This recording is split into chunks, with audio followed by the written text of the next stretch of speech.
I awoke in a cell. No bars, no doors. Just shimmering energy fields, crackling with violet light. I groaned as I pushed my naked body up on shaky arms. The cell was sterile and frigid, its air thick with piss and sweat. My breath fogged faintly in front of me as I scanned the room, and froze when I saw them. 3 naked figures sat huddled in a far corner. A young man, skeletal and shivering, his ribs jutting beneath paper-thin skin. A young woman with matted blonde hair clinging to her face, her wild eyes bloodshot and darting. And an older man whose gaunt face was carved with despair, his cheeks hollowed by hunger or horror. Another one, the older man rasped without looking up. His voice was dry gravel scraping against stone. The woman lunged forward suddenly, her hands clutching at my shoulders with surprising strength. Are you okay? She demanded breathlessly. Did they do anything to you? Her breath reeked of something sour. I opened my mouth to lie or scream or something, but the room tilted violently beneath me before I could form words. I fell down, darkness swallowing me again. Hey, stay with us, the woman urged, her voice sharp and urgent. Her fingers dug into my shoulder, nails caked with grime. My throat burned, raw as if I'd swallowed glass. What's your name? She pressed. I'm Sarah. Alex, I croaked, the name tearing loose like gravel. I'm Alex. The young man edged closer from the shadows. Welcome to hell, he whispered, his voice frayed at the edges. Sarah shot him a glare that could have melted steel. Don't, she hissed through clenched teeth.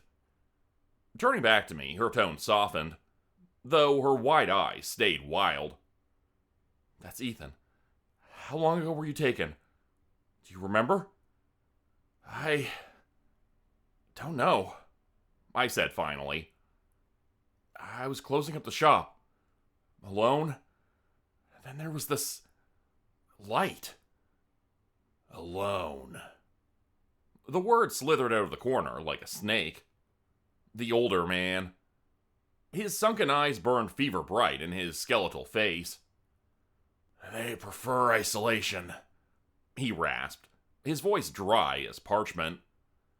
No witnesses, no resistance. Sarah hooked an arm under my back and hauled me upright with surprising strength. The floor beneath us felt spongy, almost alive beneath my feet. That's Dr. Reeves, she said curtly, nodding toward him without looking away from me. He's been here longer than any of us. Reeves barked a laugh, a hollow sound that echoed off the sterile walls. Longest that we know of, he corrected with a grin that didn't reach his eyes. Days? Weeks? There's no way to tell. I stared at the energy field encasing us, its violet light casting sickly reflections on the walls around us. Where are we?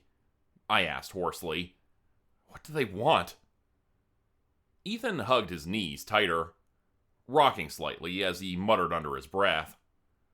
They peel you open, he said finally, his voice barely above a whisper.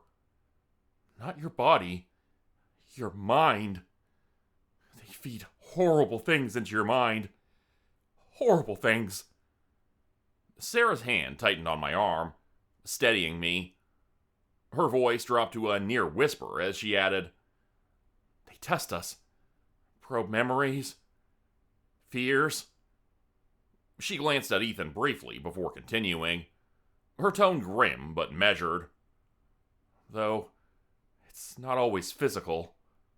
She tilted her head slightly, revealing a faint scar glinting on her temple, a puckered line that looked fresh. Our essence. Reeves cut in smoothly, straightening with a collar's poise despite his filth-streaked skin and hollowed cheeks. That's what they're after. He gestured vaguely towards the ceiling, where shadows slithered like eels in water. They're harvesters. Not of flesh, but of consciousness. Neural patterns. He smirked faintly before adding, with mock sentimentality, the soul, if you're inclined to poetry. A cold sweat prickled my neck as I processed his words. But why? What are they? Reeves leaned forward slightly, his breath smelling more sour than Sarah. His grin widened into something almost feral as he answered, Interdimensional parasites? Evolutionary collectors? They've outgrown needs and names, boy. He gestured upward again with one bony hand, as if addressing some unseen audience above us. Only curiosity remains. His gaze locked onto mine then, sharp and unrelenting, and he added softly, and curiosity is endless. The cell fell silent after that. The energy field buzzed louder suddenly, its vibrations rattling in my molars. Sarah didn't let go of my arm. Ethan rocked faster now in his corner, his lips moving soundlessly. I swallowed hard against the dryness in my throat. A scream tore through the walls. A guttural, wet sound, less human than animal. It twisted, writhing into the air like a serrated blade, carving grooves into my nerves. Sarah flinched. Her knuckles whitened as she gripped her own arms now, nails digging half moons into flesh. They've taken someone, she whispered. Her voice trembled, betraying the steel in her posture. Ethan froze mid-rock, his gaunt face pressing harder into his knees. Screaming's bad, he mumbled, voice muffled. It means they're mining. Deeper than memories. I began to ask what he meant, but Dr. Reeves' laugh cut me off. You'll learn soon enough, Alex, he said, picking at a scab on his wrist as if it were a casual habit. His eyes gleamed with a perverse relish. You're fresh meat. They'll peel you open. Shut up! Sarah wheeled on him, her voice cracking under pressure. Ignore him, Alex. He's rotting his own mind in here. Reeves bared yellow teeth, in a grin that was all malice and no mirth. Rotten? No, girl. He tapped his temple with one bony finger. Enlightened. They've shown me things. I know lots of things. The scream faded into silence, leaving only the low hum of the energy field vibrating through my chest like a second heartbeat.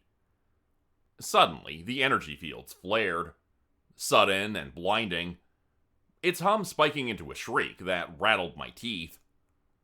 Violet light flooded the cell, searing my retinas as I shielded my face with trembling hands.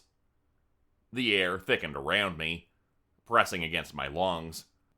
A subsonic vibration that resonated in my ribs and the marrow of my bones. They're here, Sarah breathed, backing away instinctively. The field dissolved with a wet, organic sound. Two figures stepped through, their exoskeletons glistening like oil-slick carapaces under the violet glow. Every muscle in my body locked as they loomed closer, their limbs bending in impossible accordion folds. Joints clicked with each step like breaking bones. One tilted its bulbous head toward me, its cluster of eyes reflecting my face a dozen times. Pale, naked, prey. No! Sarah lunged in front of me without hesitation, arms spread wide like a shield. Her scarred temple glistened with sweat under the flickering light. Take me instead. The aliens didn't pause or even acknowledge her plea. A needle-tipped appendage rose from its side like a divining rod and pointed directly at me. Its exoskeleton rippled faintly, as if alive. Organs beneath pulsed faster. Anticipation. "Alex?" Sarah spun toward me, her voice raw and desperate now. "Don't let them in. Don't give them a path." Before I could respond or even process her words, an invisible force clamped around my torso like a vice. My breath hitched as my feet left the ground. Gravity itself seemed to recoil from me. My body hung suspended as if plucked from reality by unseen hands. I fainted. I awoke in another room, to an orb hovering inches from my nose. Its surface shimmered mercury bright, but disturbingly organic, quivering like a jellyfish's bell. I tried to step back, but my feet wouldn't move. The floor beneath me had grown viscous, tendrils of warm biomass curling around my ankles like living restraints. Its surface rippled faintly, as if reacting to my breath. Then it flared. Light erupted. A supernova trapped in glass, searing through my eyelids even as I squeezed them shut. Veins painted red against the blackness. My skull throbbed as if it were splitting open. Then, it invaded. Memories, not mine, speared into my mind like jagged shards of glass. A woman's blistered hands clawing at a burning doorframe, her skin sloughing away like melted wax. A child's muffled screams bubbling underwater. Tiny fists pounding against ice that refused to crack. An old man's bulging eyes as thumbs pressed into his windpipe. The killer's thumbs and mine, overlapping in a grotesque fusion. The visions mutated, twisting into something worse. I was the woman now, flames licking at my flesh as it crackled and peeled away. I was the child, lungs flooding with icy water as panic clawed at my chest. I was the murderer, knuckles whitening as I tightened my grip around a stranger's throat. My scream tangled with theirs, a dissonant chorus of agony that reverberated through my skull. "No!" I raked my fingernails down my own face in desperation, trying to flay the horrors out of me. My breath came in ragged gasps as I fought against the tide of alien memories threatening to drown me. And then, a flicker. A different memory. A fracture in the nightmare. My granddad's garage. Oil-stained concrete under my knees. His calloused hands gripping mine, guiding a wrench over rusted bolts that refused to budge. "Pressure's just fear leaving the body, kid," he'd said with a cigarette-rasp laugh of his own. "Now turn." The tang of engine grease filled my nostrils. Sawdust floated lazily in golden shafts of afternoon light, streaming in through the cracked garage window. His voice was steady and warm, a lifeline pulling me from the abyss.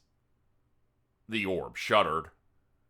Its light dimmed abruptly, spasming like a dying firefly caught in its own glow. The foreign memories recoiled violently, as though scalded by something they couldn't comprehend. Something they couldn't mimic. Something real. I clung to my granddad's voice like a prayer. "Pressure's just fear leaving the body." Turn. Turn. Turn. I pried my eyes open slowly, blinking away tears that streaked hot down my cheeks. The orb hovered before me for an instant longer. Its once brilliant light now reduced to faint flickers rippling weakly across its surface. Then it dissolved into mist. Its remnants curled upward like smoke toward the ceiling, before vanishing entirely into the cold void of the chamber. My knees buckled beneath me as I collapsed onto the floor, gasping for air that felt too thick to breathe properly. My hands trembled uncontrollably as I pressed them against the sticky surface beneath me for support. I fainted again. Alex? Sarah was beside me, her hands fluttering over my face like she didn't know where to start. Look at me. What did they do? I spat blood and trembled as I pushed myself upright. They tried to break me, I rasped. My voice grated like sandpaper against raw nerves, but I bared my teeth anyway. A defiance I didn't fully feel. But they couldn't. Dr. Reeves uncoiled from the shadows, like a vulture descending on a carcass. His rheumy eyes glistened, with something that might have been curiosity or hunger. They couldn't, he murmured, creeping closer now, with slow, deliberate steps. What did you feed them, boy? I met his gaze, fists clenching at my sides despite the tremors racking my body. Granddad's wrench-calloused hands itched phantom-like on my palms. Something they couldn't eat. Reeves' lips twitched into a smile too sharp for his gaunt face, predatory and hungry. Ah, he breathed softly, almost reverently. The violet glow of the energy field carved hollows into his cheeks, making him look skeletal. A death's head grin stretched taut over bone. Then you're not fresh meat. He leaned closer, his voice dropping to a whisper that sent chills down my spine. You're a mirror. He paused just long enough for his words to sink in, before adding with quiet malice, You best pray they don't enjoy their reflection. Sarah's hands hovered near my shoulders. What did you see? She asked finally, her voice frayed and thin. I swallowed hard against the acid rising in my throat. Memories, I said hoarsely.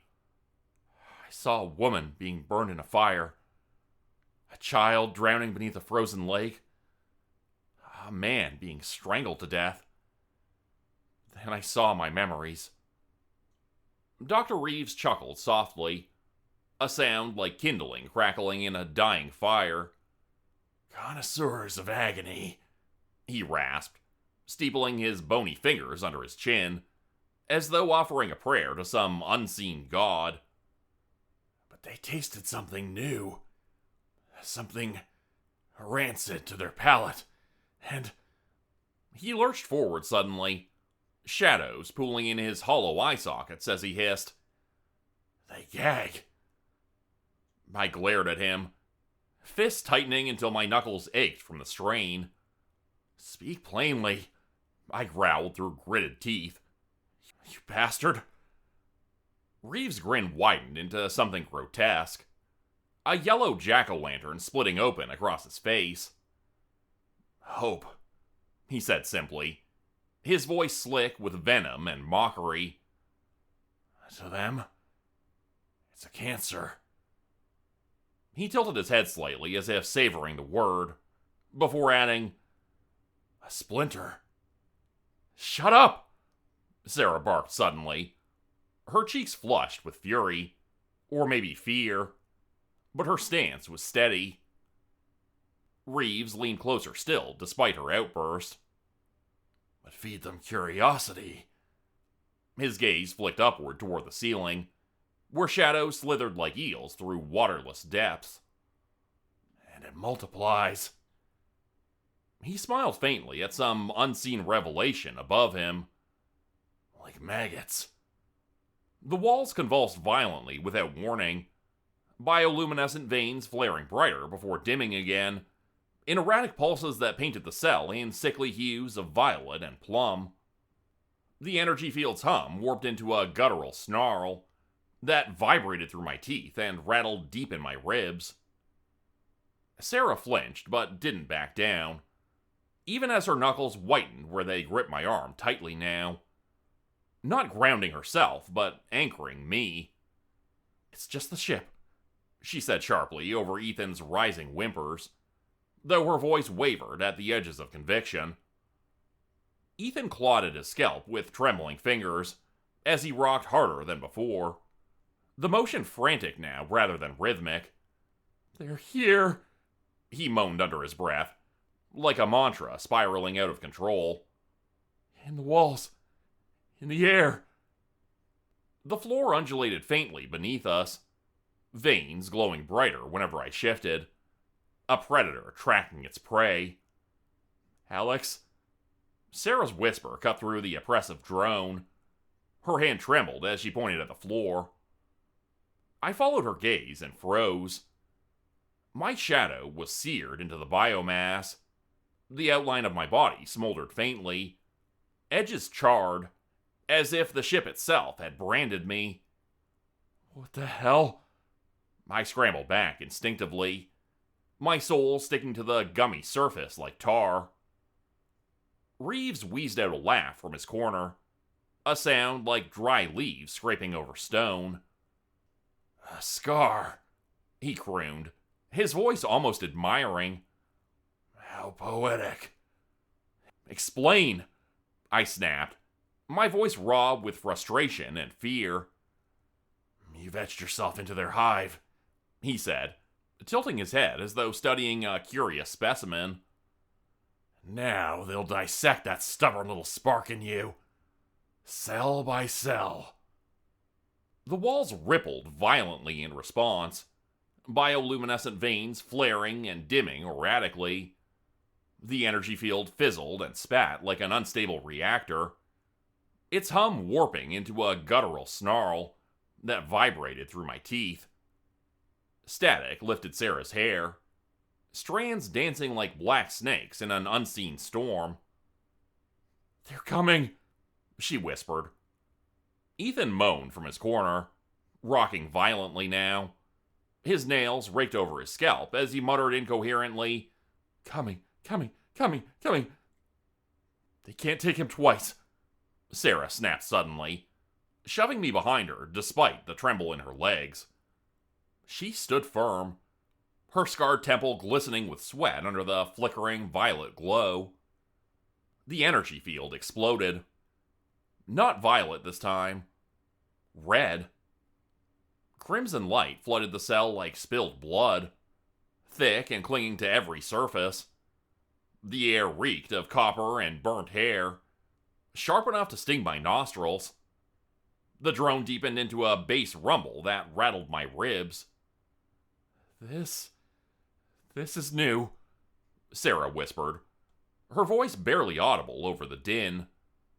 Reeves' smirk faltered for the first time since I'd met him. His pupils grew wide as he murmured under his breath, "Oh dear, oh dear."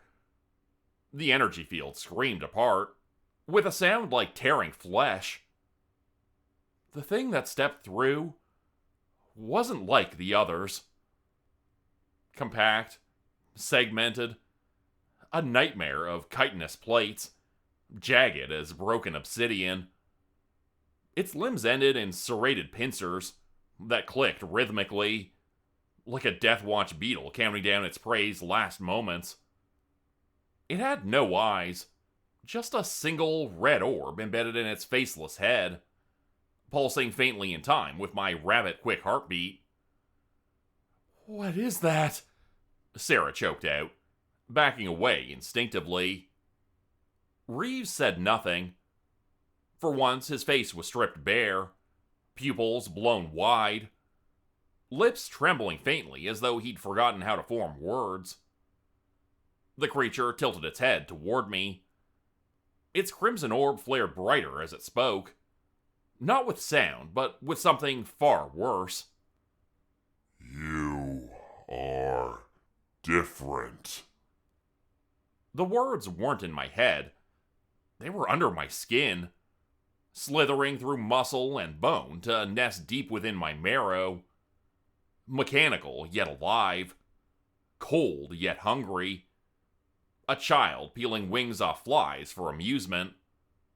I staggered back reflexively.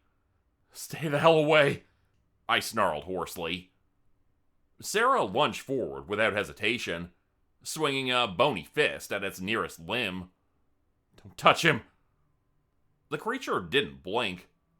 Couldn't blink. Its pincer lashed out faster than I could process, swatting her aside like a rag doll. She slammed into the ground with a sickening crunch. "Sarah!" I shouted, lurching toward her before freezing under the weight of its gaze. Show us more. Granddad's voice roared in my skull. "Pressure's just fear leaving the body." "No," I spat through bloody teeth. My defiance felt hollow against its presence, but burned hot all the same. The orb flared brighter. Surprise? Rage? Before it lunged forward with pincers splayed wide. Its light consumed me entirely. I wasn't in the cell anymore. I was somewhere else now. Somewhere within my own mind. The garage warped into existence around me. Oil-stained concrete beneath my knees. Fluorescent lights flickering overhead like a stuttering film reel. Tools scattered across the workbench. But wrong now. So wrong. Wrenches coiled into spinal cords. Screwdrivers twisted into corkscrew larvae that writhed faintly against rusted metal surfaces. Younger me knelt by Granddad's old pickup, hands bloody as they wrestled with a rusted bolt that refused to turn. "Turn it!" Granddad's voice boomed from nowhere. But it wasn't his voice anymore. It was cold now. Alien. Vibrating through my molars as if spoken directly into bone marrow. The truck's hood rippled suddenly, metal melting into flesh as rows of jagged teeth split open along its surface, like some grotesque maw gnashing hungrily at empty air. Its headlights blinked slowly. Eyes. Human eyes dilating with terror too real to be imagined. Then it screamed. A wet, gurgling shriek that liquefied my bowels and sent ice racing down my spine. "Turn it!" The alien voice thundered again, as younger me heaved against the bolt desperately, veins bulging until it snapped clean off in his hands. "No!" I screamed aloud, not in fear, but in fury, as I raked clawed fingers down my face hard enough to draw blood. Reality fractured around me, like shattered glass underfoot, before snapping back into place violently. I was back in the cell now. Or what was left of it. The energy field sputtered erratically, like a rabid animal on its last legs, before collapsing entirely into silence, punctuated only by labored breathing and distant echoes, reverberating through unseen corridors beyond our prison walls. Then the creature vanished. "Well done," Reeves whispered. I wheezed. "What was that?" "A lesson," Reeves murmured, his voice reverent. "You've etched your name into their hive mind. Now they'll hunger for you, or fear you." Sarah limped closer. "Which is it?" she asked, her voice tight with pain. Reeves tilted his head back toward the ceiling, where shadows writhed like maggots in rotting flesh. His grin widened into something grotesque. "Both," he breathed. "And neither survives contact with... interesting." The cell trembled violently, the floor undulating beneath us like a spasming muscle. Bioluminescent veins along the walls flickered erratically, their light dimming to a sickly gray. Sarah slumped, cradling her arm tighter. Her lips parted in a shallow gasp. "What did you do?" she asked, her voice trembling but edged with accusation. pushed back, I muttered through clenched teeth, swiping blood from my mouth with the back of my hand. My legs quivered beneath me, threatening to buckle under the weight of exhaustion and adrenaline. Reeves chuckled softly. "Oh, he ruptured them," he said. "Their hive mind thrives on order. You are the disruption of that order." The walls convulsed. A guttural moan reverberated through the cell. Not mechanical, but organic, like vocal cords stretched too tight and vibrating with pain. The ship itself seemed to groan under the strain. Ethan rocked violently in the corner now, his fingernails carving crescents into his scalp as he whimpered incoherently. "Angry, angry, angry, angry." "Not anger," Reeves purred, his voice low and almost amused. He crouched slightly, as if listening to an unseen melody in the chaos around us. "Terror." The energy field surrounding the cell died with a wet pop, collapsing into itself like a punctured lung and leaving the entrance gaping, a black maw opening into the ship's pulsating gullet. Sarah stiffened beside me, her knuckles whitening where she gripped her injured arm. "That's not good," she said quietly. "Not good?" I echoed hoarsely, my gaze fixed on the corridor beyond, where walls seemed to breathe in slow, rhythmic pulses. "Isn't this our shot to escape?" Reeves' grin faded for the first time since I'd met him. His expression turned grim as he stepped toward the threshold and peered into the darkness beyond. "They're hurting you," he said softly, almost to himself. He turned back toward me. "Drop the gates," he continued, in a whisper that felt too loud. "Let the lamb wander." He gestured toward the corridor with a skeletal hand. "Right to the slaughterhouse." Sarah gripped my arm. "Don't. It's a trap." A low rumble shook the air around us. Deep, resonant, alive. "Coming," Ethan whimpered from his corner. His voice spiraled into a frantic chant. "Coming, coming, coming." Reeves looked back to us abruptly. His lips curved into that familiar, unsettling grin. "Shall we witness history, children?" he asked lightly, his tone almost mocking. I hesitated for half a heartbeat before stepping into the corridor. The walls pressed closer as we moved forward, their veined surfaces glistening and sticky to the touch. The veins pulsed faintly beneath my fingertips when I brushed against them, warm and rhythmic, like blood coursing through arteries. Sarah followed behind me. I glanced back at her briefly. "Stay close," I said quietly.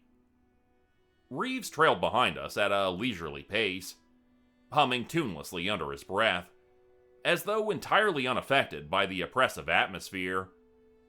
His eyes darted occasionally to the walls, as if he were studying them, cataloging their movements like a scientist observing an experiment.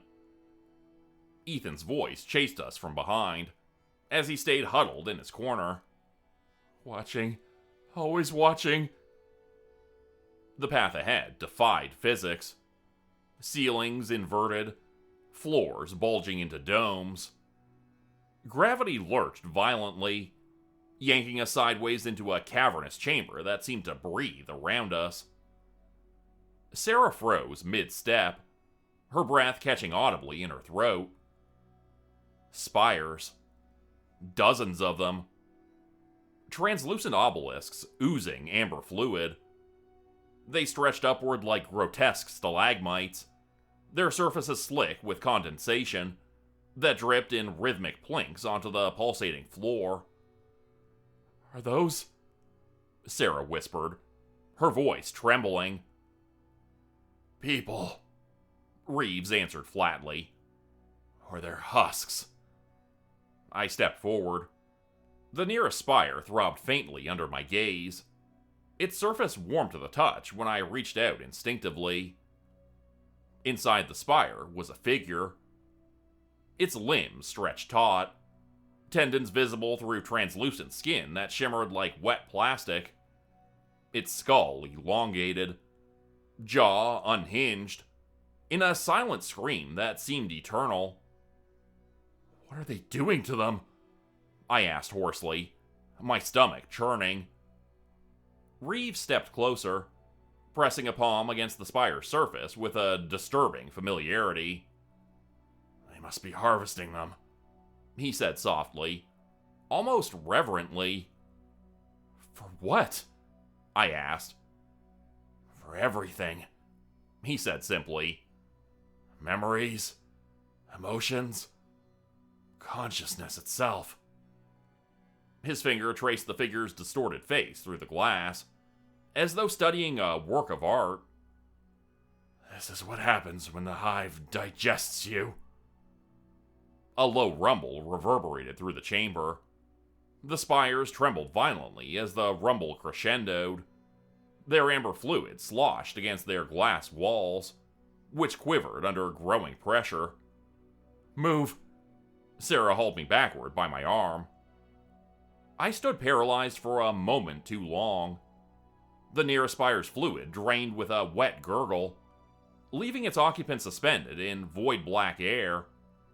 Its body twitched violently before its eyelids peeled open with an audible snap. Milky orb swiveled unnaturally to fix on me. It screamed. 1,000 voices, men, women, children, braided into a single shriek that drilled into my skull like jagged glass. Reeves pressed a hand to the shuddering wall, as though savoring its vibrations. The hive stirs its soldiers, he murmured. The figure convulsed violently within its shattered prison, its jaw unhinged further, into a cavernous maw lined with needle-like teeth that clicked together hungrily. Around us, glass exploded in rapid succession, spires birthing horrors in grotesque marionette strides. Their limbs bent backwards at impossible angles, their faces smeared into rictus grins of agony and hunger. Sarah grabbed me by the wrist and yanked hard enough to jolt me into motion. Run! She screamed. We careened into a corridor that seemed alive, the walls expanding and contracting like lungs struggling for air.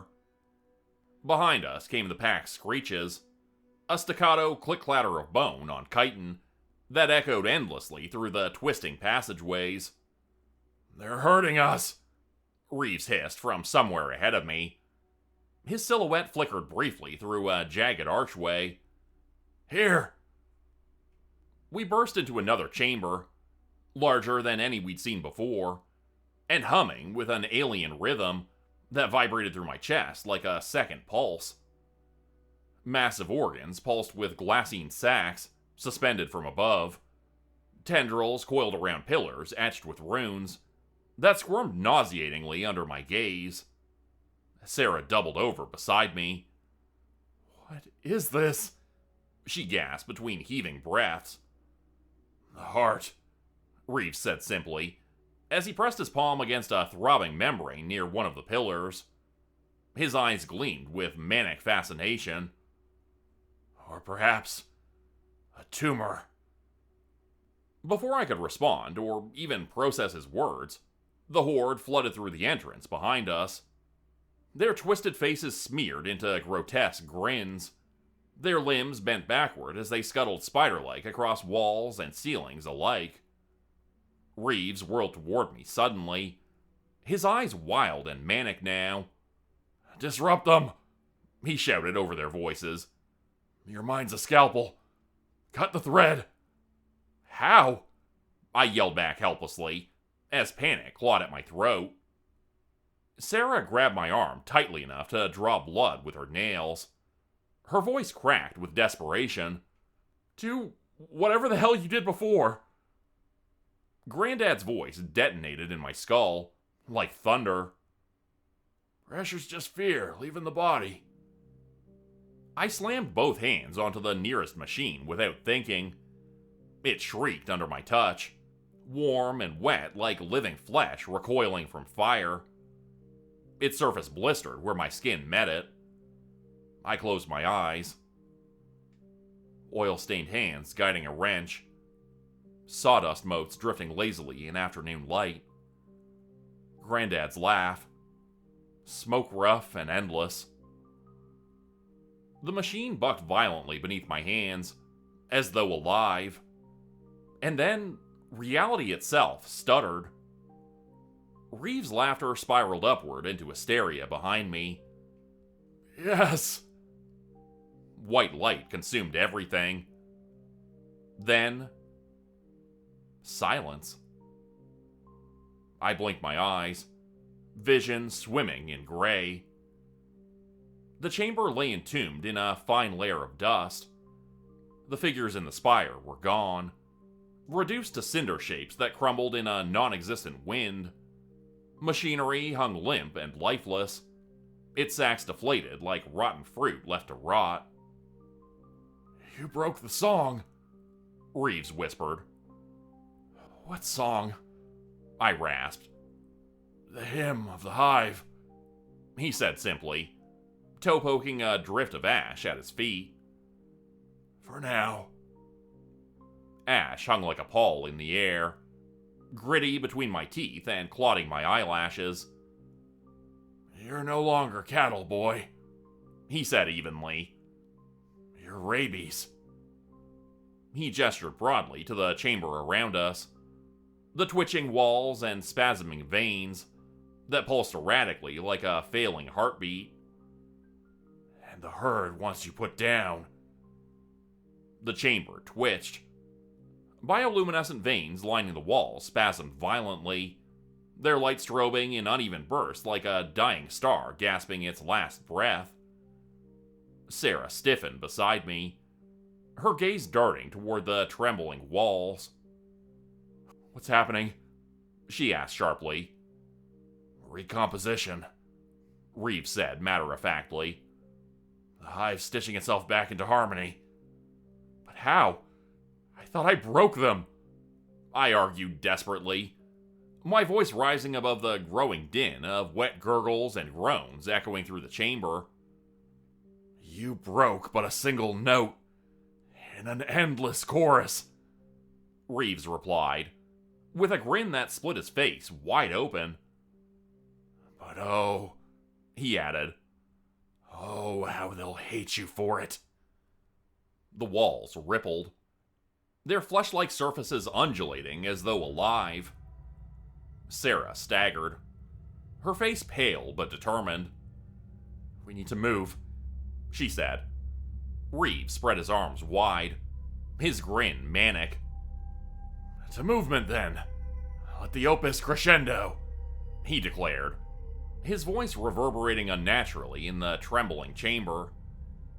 The corridors had straightened into gullets now, walls ribbed with cartilage, ceilings dripping mucus that plopped onto the floor in wet splatters. Our footsteps echoed too loud, too rhythmic, as if the ship itself marched us towards some unseen stage. They're optimizing, Reeves murmured with unsettling fascination. His eyes gleamed as he watched the shadows shift.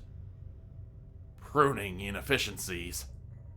They're cornering us, Sarah snapped, her voice tight with fear. Granddad's voice growled in my skull. Pressure's just fear, leaving the body.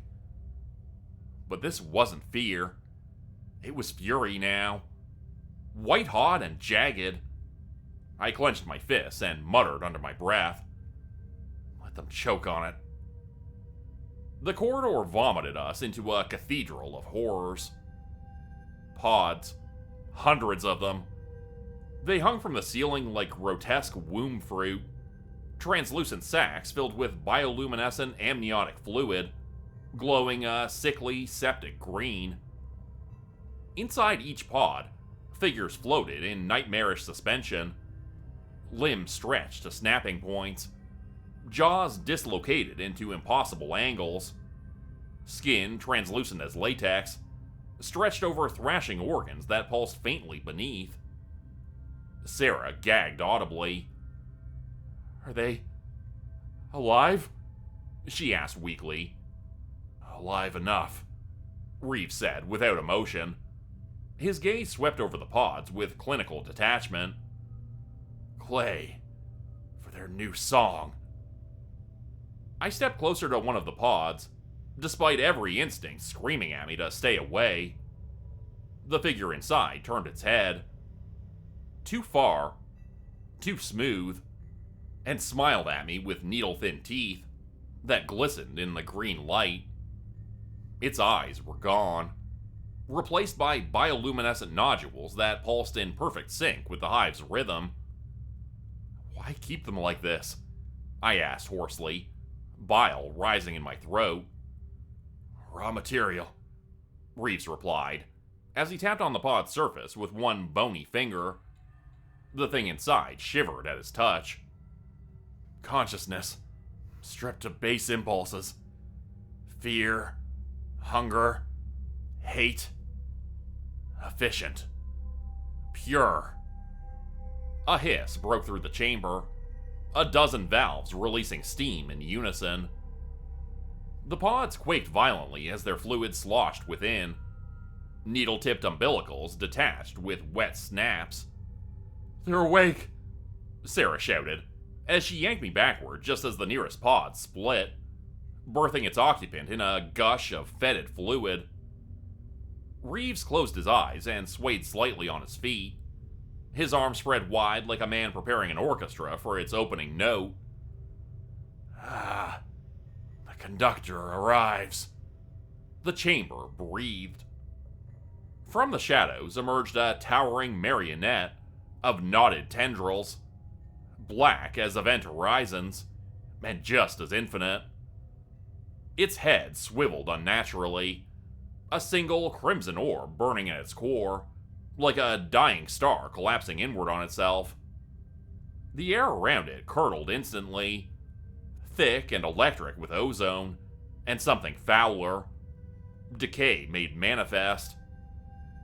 Tendrils unfurled from its body, liquid and infinite, fractaling outward until they anchored themselves to the walls, ceiling, reality itself. They stitched into the ship's flesh like veins feeding a cancerous organ. "Alex," Sarah gripped my arm tightly. Her voice was raw with desperation. "Do something!" Reeves stood amidst the chaos, like a prophet welcoming divine wrath. "Survival," he called out over the din of groaning walls and rupturing veins, "is the sharpest note of all." The conductor loomed before me now, a living nightmare of tendrils branching infinitely outward, its crimson orb pulsing erratically like a failing heartbeat. Shadows twisted unnaturally around it. Jagged lines of light cut through the air like knives, slicing reality apart piece by piece.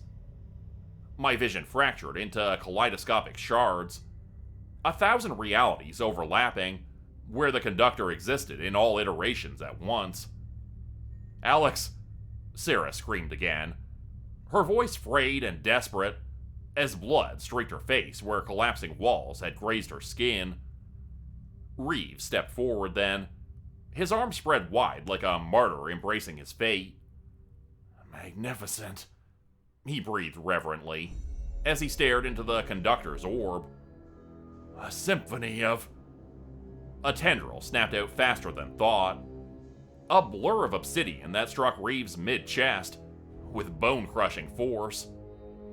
He folded instantly under his impact, ribs crunching audibly as he hurtled across the chamber, and slammed into a wall with shattering force. Glass exploded outward. Amber fluid gushed onto the floor around his broken frame. Sarah screamed, "Do something!" Granddad's voice detonated in my skull. "Pressure is just fear leaving the body." I stepped forward despite every nerve. The conductor's presence bit into me, 1,000 needles plunging deep into bone marrow. But I reached deeper still, oil-stained hands guiding mine over rusted bolts, sawdust motes drifting lazily in golden light, the garage's rusted skeleton standing defiant against time itself. The hive's rhythm stuttered. The conductor recoiled violently. Its tendrils spasmed erratically, as though struck by an unseen force. Cracks splintered across its crimson orb, like ice fracturing under a hammer. A keening wail tore through the chamber. Not mechanical, but organic, born from some dark place between stars, where no light had ever touched. The ship convulsed around us violently now, walls puckering inward before rupturing outward. Veins burst open to spew phosphorescent pus across every surface. The hive mind's chorus fractured entirely into dissonant shrieks, a galaxy of voices unraveling all at once. Sarah yanked me backward, just as the conductor began to unmake itself, tendrils devolving into black mist that reeked of burnt synapses and decay. Reeves stirred weakly in the wreckage nearby. His laughter was wet and broken, but unmistakable as he coughed out, "Move!" He dragged himself upright painfully. One arm hung limp at his side where bone jutted through torn skin. "The heart! It's collapsing!" The floor liquefied, swallowing pods whole. Ceilings rained shards of chitin that shattered like brittle bones. We fled down corridors that melted around us, their once straight paths now twisting intestines constricting tighter with every step. Finally, we stumbled into a small chamber lined with sleek pods. Escape vessels, grown from the ship itself, their surfaces glistening like wet skin stretched over bone. "Get in!" Reeves barked, shoving me and Sarah toward one of the pods. "What about you?" I asked, gripping Sarah's arm as I helped her inside. Reeves smiled faintly. His eyes glinted with something unreadable. Pride? Resignation? Madness? "I've played my part," he said simply. "Now it's your turn." Before I could argue, he slammed the pod door shut and activated its launch sequence. The chamber shuddered as the pod sealed itself around us, a fleshy cocoon ejecting into the void. Through the viewport, we watched as the ship collapsed in on itself, a dying leviathan folding inward like paper consumed by flame. Its bioluminescent veins flared one last time, a final pulse of defiance, and then winked out. The pod hummed, a sound like Granddad's old rotary saw, biting into steel as it carved through the void. Earth hung ahead, a blue-green bauble suspended in infinite black. Beautiful, fragile, ignorant. "Pressure's just fear leaving the body." Granddad's mantra curled in my skull. He'd never mentioned what fear leaves behind. The scars it carves into your soul. The psychic rot that festers long after survival. When I closed my eyes, I saw them. The conductor's fractal tendrils, birthing horrors like Russian dolls. Reeves' smile, as he disappeared into chaos, triumphant and devoured. The pod cratered into a Kansas wheat field with a deafening crash, steam hissing from its carapace as it cooled under an indifferent sun. Cows lowed distantly. Cicadas sang their endless dirge. Normalcy itself felt grotesque. We clambered out on shaking legs, knees sinking into loam damp with morning dew. Sarah collapsed immediately to her hands and knees, her fingers splaying in the dirt as if testing its reality. I tilted my face to the sun, warm and human. but it felt thin somehow, filtered through something I couldn't name. We slept in that field for 3 days. Granddad was half right. Fear leaves the body, but it nests in your soul and sings forever. Become a channel member today for early access, bonus videos, and special emojis only available to members. Check out the description below or click the join button for more info. If you'd like another way to help support the channel, please consider joining my Patreon page at patreon.com/JordanGrupeHorror. As a patron, you'll get access to bonus videos and content. You'll be credited at the end of every video going forward, and if you decide to stay for 3 months, I'll name a character after you which will be featured in a Hollow's End story. Links to join the Patreon are in the description. Thanks everyone for listening. Please like, subscribe, and comment to help the channel continue to grow.